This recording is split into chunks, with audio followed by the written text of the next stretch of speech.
Hello, good people. Welcome back to yet another video. So, inzwise nhasi ndiri kufara zvakanyanya nditi nhasi mufaro wangu zvakanyanya mukaona ndamira na-co-host kudai soro tawandirwa nyasha. So nhasi tauya kuno kuconcession kwatauya tine vatauya kuti tizoona but chekutanga munofara here muri sei. So pane ndichiudza kuti ndine vazukuru vangu sasekuru vevanhuka ndine tichitorevesa handiti vamwe vanenge vachingofunga kuti ndiri kuita noise dzepasocial media. Aiwa, ndiri kutorevesa panapa ndakamira nemuzukuru wangu umwe wevazukuru vangu handiti umwe wachona muzukuru wangu ari pasaidi but ivo ava ndo representative. Maipana makasimba here? Aiwa makadiko uncle. Aiwa tinosimba. Fara chikuona yo. Kana neso tafara. Ngotaura pamepo ipapa. Ndizozo. Maipana, thank you so much. Ndozva ndati ndinyanyise kutaura. Ndokutanga panapa. Kana mauya kuno kuZimbabwe makawana mukana panguva pfupi yamunenge muinawo. Kuti toda kumboitawo zvakanaka kune vamwe. Ichokwadi. Mwari wakuitire zvakanaka. Aiwa tinotenda. Chekutanga zviintroducei mubva mataura kuti chii chakauya mupfungwa dzenyu ndezvipi zvamuri kuda kuti munge muri munoita muzuva ranhasi. Aiwa ndinotenda maita basa uncle. Ndichikuzivesai muri yeZimbabwe kuti nini ndiri muzukuru waUncle Saint. Ndinoitwa mai Panashe ndichirarama zvangu ndiri kuUnited Kingdom muguta rinonzi Birmingham. Semuzukuru waUncle kudai ndinovatera pese pandinenge ndiriwo ndichingoonawo. Ndinonzwa kubatikana nezvimwe zvandinoona. Ndinonzwa kufarawo zvakare nezvimwe zvandinoona. Semunhu anotyawo Mwari ndinoda kuteedzerawo zvinhu zvakanaka zvandinenge chinzwa hana yangu ichitumwa naMwari kuti tiite. Saka tauya kuno ndikavatsvaga Uncle Saint aiwa ndakavavhima kusvikira ndavawana ndavabata kuti dzvi. Nhasi ndaanavo pano live and direct. Aiwa tauya kuno kuti tizokwanisa kuti tipewo pashomawo patinapo kune vanotambudzika. Chinhu chakanaka kune ani nani zvake ari kuzvinzwira to just have a giving heart. Love, it doesn't mean anything kana uine mari but cannot share the little that you have. Nekuti kune vamwe vanhu vasina vari kutodawo kuti tigononge tiri nawo pamwe chete tichifamba tiri pamwe chete. Aiwa tinotenda iye zvino handofunga mazvona kuti ini muzukuru wangu akarongeka panyaya dzekutaura kana varitoripo nhasika ndo vachange vachiita zvese tombovapa mukana wekuti vange vari vanodi vanopresent. Iwo ukauyawo kuZimbabwe kana kuti ukauya ukaona angu tokupa mukana futi wakaita seiwowo. Donzo reSaint TV ndiro ravataura to spread love.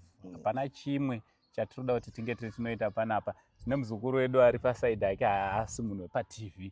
Panoda kumutenda nekutyaira handiti nekuita logistics dzese because without him dai tisina kutoita zvataita izvi. So I just want to say a big shout out kuna baba Pana vakamira pavari papa. Thank you so much. He's a man wandasangana naye ipapo but hey, kuna vanhu vane rudo kunzoko. Regai ndozokudza zvizhinji ndichatozoita separate video. Regai tisvike patinoda kuti tinge tinosvika. Aiwa tinotenda. Handei tinoona.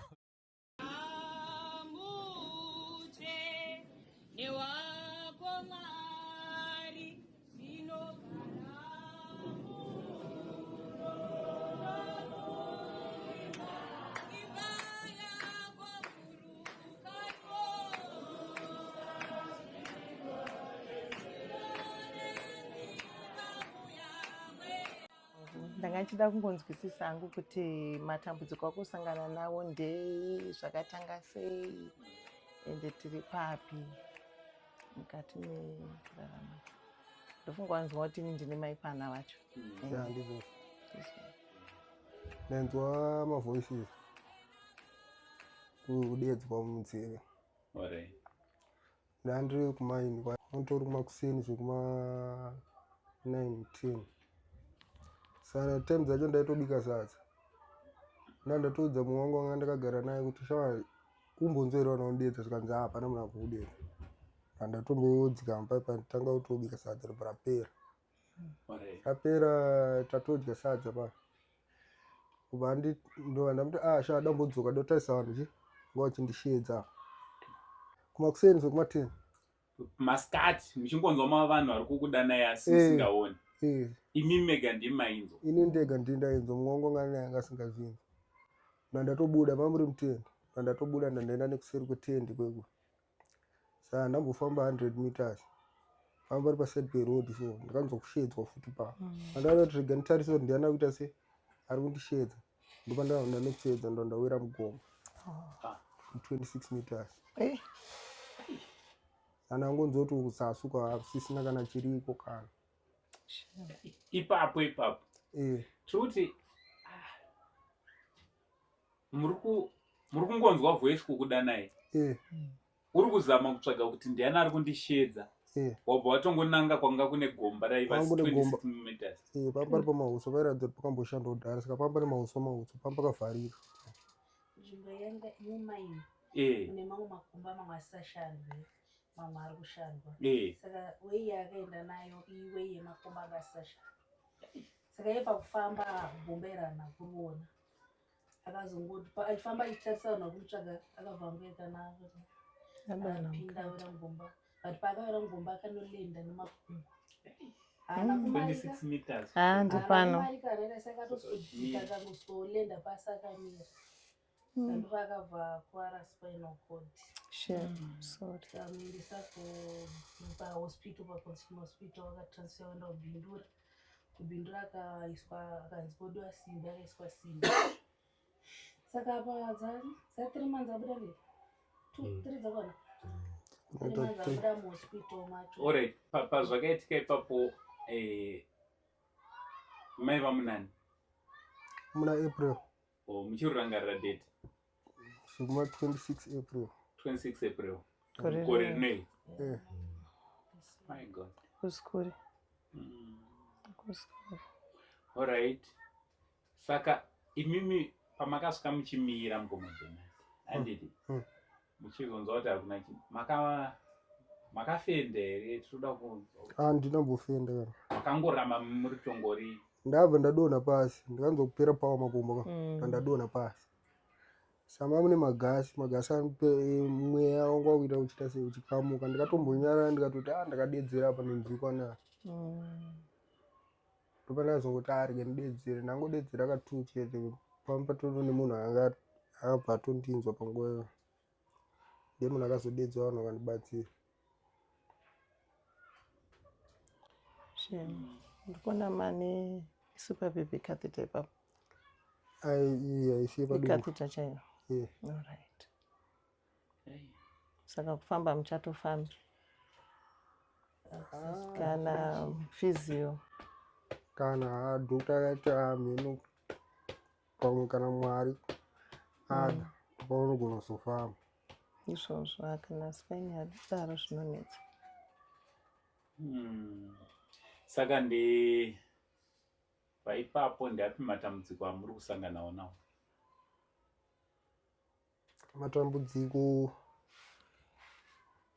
tongoti izvinozvi nekugara kwandikaita stress ndendichifungisisa ndikuchipatara zvanditomborina because ndaikwanisa kuwana ucheya ndombobuda ndombotanga kutenderera pandikangodzoka kumba kufungisisa pakateta pakaita ronda ndofuka nenhau yekurara sai zvinozvi nenge raakuita tichipora asi kana mapampa acho chaiwo kunzi anzi atengwa zvotonetsa vakati handino mari vakati handino mari sisi vanga vari panapa ndovanotombobatsira vakazhinji neava hadzimwe hama dzese idzi panakana nombotaura nezvavo izvozvo asi zvinongoita mwari ka ndinoziva kuti munhu akaberekwa haana kuberekerwa mufamily yaaberekwa aberekerwa nyika yese saka kune vamwewo vanasisi vako nanabhodhi nanamukoma ungoti zvinongobata saizvezvi kuti aiwa rega tigone kuti tingabatsirikanawo sei mukati mekurarama kwedu nekuti hatisi tese tinozviona panguva imwe chete asi nguva yemwari hanti watinositireseka sitereka unonge uchifunge dai ndiri kuchipatara pamwe dai ndabuda ndichifamba newheelchair yangu dai ndiri kwakati dai ndadai so handiti asi azviro kuti unonge usinganamati munamato mukuru nokuti hanzi mimwe misodzi inounza makomborero nokuti inosvika nokukurumidza kuna mwari saka ini ndakatsvagawo angoveda hanzvadzi yamai vangu iyi kuti tigone kuti tiye tizokuona tinzwe nyaya yekuti yakamira sei, asi nyaya inosiririsa, nyaya inorwadza, nokuti uchiri mudiki une zvaunenge wakatarisirwa mukati mekurarama kwako, asi nesituation which cannot be avoided hatigoni kubva pasviri. Zvinofanira kuti zviitike sekudaro. Mwari ane chikonzero kuti mangwana uzonowa ankowa uzonawo ini tizova neukama. Ore saka pari zvino munotoshandisa mapamba everyday handiti kureva kuti ndezvimwe zvezvinhu zvamuri kuda kuti munge muri munova nazvo. Nechi chimwe chamungati inini muupenyu hwangu ndikakwanisa kuwanawo zvakati zvekukubatsirai kurarama. No, this is chiri kukustress. I understand kuti matova nehumwe upenyu hunyowani wamuri kutry kuti munge muri munoadjusta kwauri, upenyu hwekuti hamuchakwanise kuita chino pamashops pamaingomhanya muchienda makutotsvaga munhu wekutoti shamwari ndimhanyirewo pamashops. Zvizhinji zvamaikwanisa kungozviitira you need someone kutoti akuitirei. Ndezvipi zvamungati ndikakwanisa kuwana izvi nezvi tinogona tisina zvedu, but pane umwe munhu futi ari kutoona maipana varipo vari kutonzwa vanokwanisa kutozoenda voti onai tine hama yedu yatiinayo pavanodzokera. Ndezvipi zvamungati inini hama dzangu ndikakwanisa kubatsirika nechakati nechakati nechakati. Nini zvandataura izvozvi ndandifunga kuti ndakawana wheelchair ndokwanisa kuwanawo kana zvinhu kana zvekutengesawo zvemaoko ndoenda pamusika. Alright. Mukawana wheelchair kuitira kufamba muchiendawo pamunokwanisa kuti zvishandira. Sapamusika ndezvipi chaizvo zvamungati inini ndikakwanisa kuwana zvemusika? Because pamusika taona tadarika nepo taona pane zvakasiyana siyana. Umwe ari kutengesa mavheji chaiwo chaiwo, umwe ari kutengesa hembe, umwe ari kutengesa tuma accessories zvemafoni zvangosiyana siyana. Imimi ndezvipi? Because panogona pane umwe munhu anototi ndinazvo kushop kwangu kana kuti tinokwanisa kuzviwana zviri izvi. Zvamungati ini ndoda kuzvipa mwoyo pangu ndikakwanisa kutengesa izvi ndezvipi? Ndatengesa ma-airtime, tongoti kana malaini aya. Alright. Zvaita semafoni. Alright. Ndakwanisa kuwanawo zvinhu izvozvo. Tine free market yatakasiyirwa nalate mother wedu isina ari kushandisa izvo zvekuti ipapa anokwanisa kutengesa hembe kunofamba kumakrokosi. Hembe, mafoni, malaini ari kuda izvo tinokwanisa kutengesa akagara zvake. Ma-airtime ari pawheelchair yake ipapo pafree market iyoyo. Then ingori ground yatinenge tichitoda kuti inoswa shed kuvaka. Ndovaanogara achitaura kuti dai mangokwanisa kuwanawo mari kundivhurira kabhizinesi kuti ndingotengesa at least ndiswera ndiri kune vanhu. Ndosofa anoswera ari munomba ari pasova ipapo. Nekuti hatisi kukwanisa kuti tiafode kuti wheelchair, mapamba anoti hatina kwatiri kushanda. Ari kushanda ndiye wani muninangu ari kugara panapo. But mari achiri kumuwandira because atori ne7 already vana vari kuenda kuchikoro vese magrade 7 sofa. Saka kuti titi pamari yake ashanda kuJMB yotenga wheelchair, yotenga chikafu, aziva nechikoro isambadira maschool fees hapana ari kubhimu. Haisi kukwanisa. Inonongoitawo zvekutengeswa ndikosaidza mukati kamutakishop kanako. Saka mari yatiri kukwanisa isu inokwanisa ngoti tikabatsirana kutengawo mapamba, tikabatsiranawo chikafu, nekuti panoda kuenda kuchipatara unochinjwa ka30 kana kuti ari kuda enda $5 $3 totokwanisa kungomanija. Nekuti sofa ana family chabva pashaya mama hapana family inotarisa nezvedu, tongotarisana tiri tega vanhu. Saka at least iye kana achizvitengeserawo zvake mafoni ataura kana free market ne-airtime zvinokwanisa kumudzora pfungwa. Because iye pachake chanyanya yekuti anoswera ari muno mari ega, hatozoti ari kufungei. Dzimwe atombofunga anoti dai ndafa zvangu ndazorora ndikunesa vanhu. Saka totomutyira kana musiya ega. chokwadi. Baba ndo baba futi wamakatarisira. Ndo baba takatarisira. So at least akaona zvekuita iswera gari mumashops tompusha wodzoka ipushana nazukuru wake wachiuya kumba achienda mumashops zviri nani. Pfungwa dzacho hadzizonyanyumuwandira. Hapana chinoramba. Isvosvo. Manje mai panapa vauya ka pane zvavarikuda kuprezentawo kwamuri. Havana kungouya badzi. Vanzwa dambudziko riripo. Vane zvavati regai titange taita izvi zviri basic zvachona zvekutanga. Isvosvo. Saka regai tiite kuti tinge tiri mai pana mune zvamungada kutaurira before ta. Aiwa ichocho. Ifana kubude kando. No, it's okay. All right. All right, aiwa no pakanaka. All right. Saka regai tinotora, it's okay. Akumbira mondi ba Jesu ai mwari kamisi amuyose mwari waimoite oite kufa kwangu mwari webozandi uzandikiseni mwari uzandikiseni akumbira mondi ba Jesu ai mwari kamisi amuyose mwari waimoite oite kufa kwangu mwari webozandi uzandikiseni mwari uzandikiseni.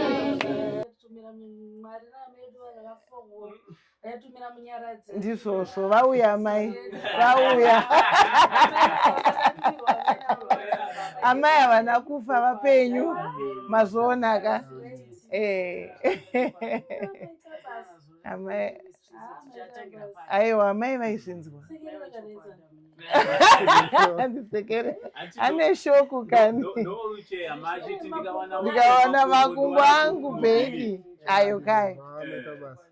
Saka uche yavepo ma. Iyo. Ini ndinowanzoita musikati. Ndizvozvo. Yakatori mubox yatobviswa mubox. Kuti iwane kusvika zvakanaka. Chokwadi. Saka apa inowanzoita musikanzwa kuti sisi toda kuona kuti inoshandere. All right. Pamwe aishandi. Pamwe aishandi. Ichokwadi. Saka ndokumbura apa pana wandonyanyodherera mukwasha wedu wawetisodi pamusoro iyi. Aiwa pindai zvenyu. Tingobatsirana kuti wagare apa tione. Vataure vakagara papi? Pacheya. Serious? Tanzwa musikana.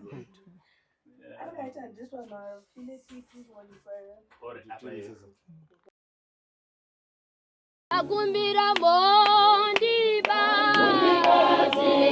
Jesu ai mwari kamisi amuyose mwari waimoite oite kufa kwangu mwari webozandi uzandikiseni mwari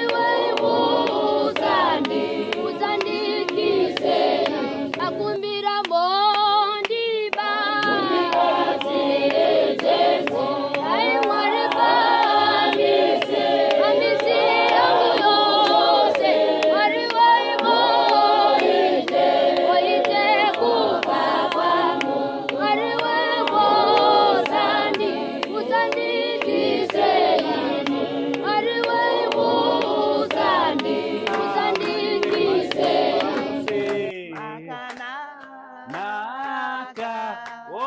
Makanaka, Mwari wemasimba.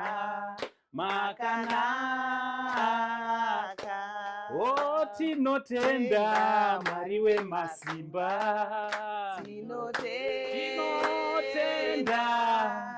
Tinotenda Mwari wemasimba.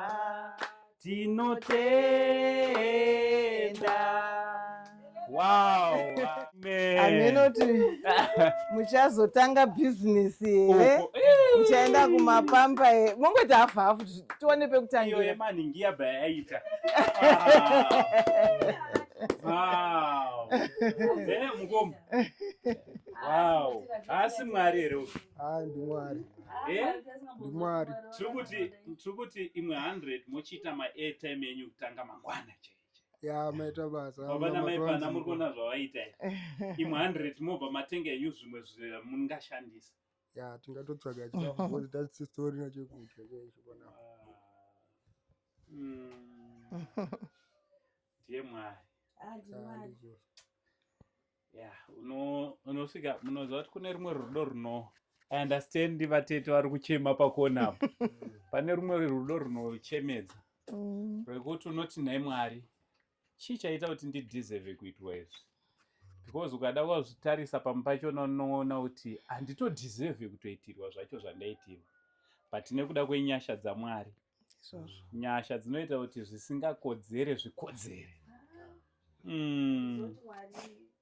vanofamba nguva dzamusingafungire mwari vanopindira panguva dzamusingafungire kuti pate tapererwa kuti mwari sako unosvi tapererwa tangoti hameno chero zvo zvaita asi mwari ndopavanotangira vana mai pana chendinokumbura kukutendai dai mwari vawedzera akumbira mondiba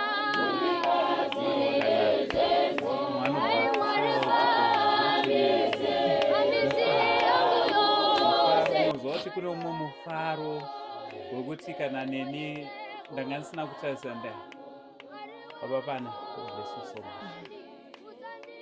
maipana kubva ndabva kuchipatara ndanga ndichitoona kunge pasina munhu anokwanisa kutibatsira zvekuti pana manara kutobhirwa kunge mhuka chaiyo ndofunga mukatarisa firiji kupwanyika kwayakaita nestress yekuti ndanga ndisina wheelchair ngatoti zvitori nani kutopwanya kana zvinhu tikapwanya mahwindo asi swangu vakandiudza kuti aiwa zvinoita chingonamata chete inguva inoita se inokwana ndokumbira kutendai mafadziro kana nasisi wangu ndikugara nawo aiwa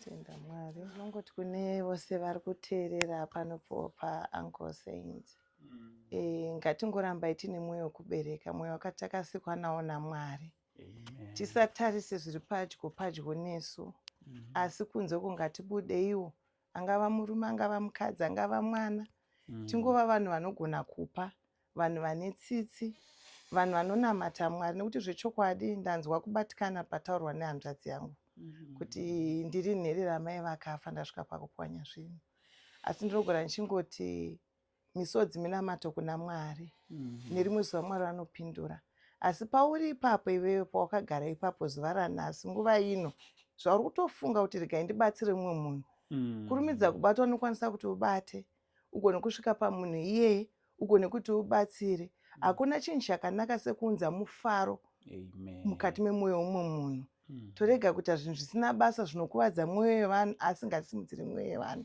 ngatipei pashoma patinapo seva $, uendesewo mapamba kwaunoendesa seva $5 uendesa madomasi chee kuti vabike vadye unenge waita chinhu chakanaka tinongokurudzira kuti aiwa ngatibatanai tose ruzhinji rweZimbabwe wherever you are takasikwa nemwoyo wakadaro ngatingobatsirai ende ndinongoti wakaura hanzvadzi yangu misodzi yako yapukutwa taakutotarisira profit kutotaura kudaiwo takatogara nabusinessman ndibusinessman saka kutotanga mangwana chii change chiti tichatorora tichironga nasisi wangu kuti toita sei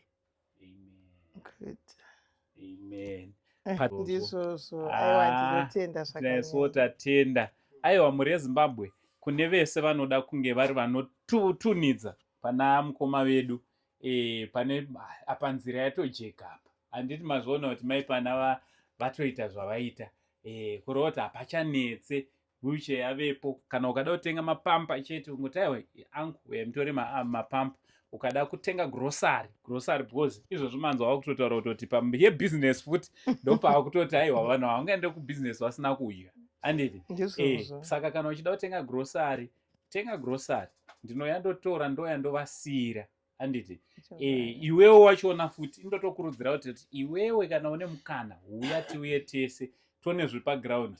Dai maipana vasina kuuya paground pamwe dai vangoti angu uchiendai nayo, but pawasvika paground wakanzwa kutaura kwehanzvadzi yavo vabva vanzwa kuti apa pari kuto pane need apa, vabva watoextenda ruoko rwavo ivo pamwe chete nababa Pana. Mwari wekudenga vachitiitira zvakanaka. So ngatiitire umwe munhu zvakanaka, wana umwe munhu waunoitira zvinhu zvakanaka. Kazhinji vanhu tinoti indongoitira hama dzedu hama dzangu chete. Munhu wese hama yako, hakuna munhu waunoti uyu haisi hama yako. Zvinongoitwa badzi kana tichizviita murudo. Mwari wekudenga vachitiitira zvakanaka. Regai isusu tikaramba tiri panapa, hama dziri muno mudza kutotsva kutoti tironge. Ndofunga da kutopusha pamwe nekupushana. Ini handichade kudzoka ndichikuonai muri panapa. Kana vandituma ivava toda kuonai muri kupi? kubasa. Basi. Next time toda kuti tiuye tidzitengera kupi? Kubasa. Mwari wekudenga vakuitire zvakanaka. Asi tisati tapedza zvedu, ndanzwa vanzvadzi vada kutaura, pandoda kuti mubve manamata futi. Uyai zvenyu panapa munatsonamata, ndoda mupreya iyoyo ndoyatachitonyanyoda. Alright, ndakubira mungobata kanaka munamate zvenyu. Tinamate hedu. Muzita renyu Baba, Mwari Baba, Mwanakomana, Mweya Mutsvene. Amen. Baba, tinokutendai nengiro dzenyu dzamatumira pano, Baba Panashe naMai Panashe, kuzonyaradza misodzi yedu, kuti uropafadza nokukomborera kwamaita Mwari. Aiwa, ndichida kutendai mhuri yeZimbabwe nekuda kwerutsigiro zvandinotenda kuti mukoma Bernard mucharamba muchimirana navo. Onai basa ratotanga kare, basa rekuropafadza mhuri iyi nekuda kwechimiro chiripo chisina kumira zvakanaka. Kune vanoda kubatsirana mukoma Bernard, angava magroceries, chingava chipi nechipi chaungada kubatsirana nawo, nhumbi dzekupfeka nezvipi zvakasiyana-siyana zvekuita kuti upenyu hwavo hunge huri hunoreruka. Aiwa, usatya kutibata panhamba dziri pascreen. Mwari wekudenga vachitiitira zvakanaka, Mwari wekudenga vachikukomborerai. Kuna Baba naMai Pana tinoti Mwari wekudenga vakuropafadzei. From Uncle Saint, the only Zim Uncle Saint TV crew, for now, it's much love and God bless.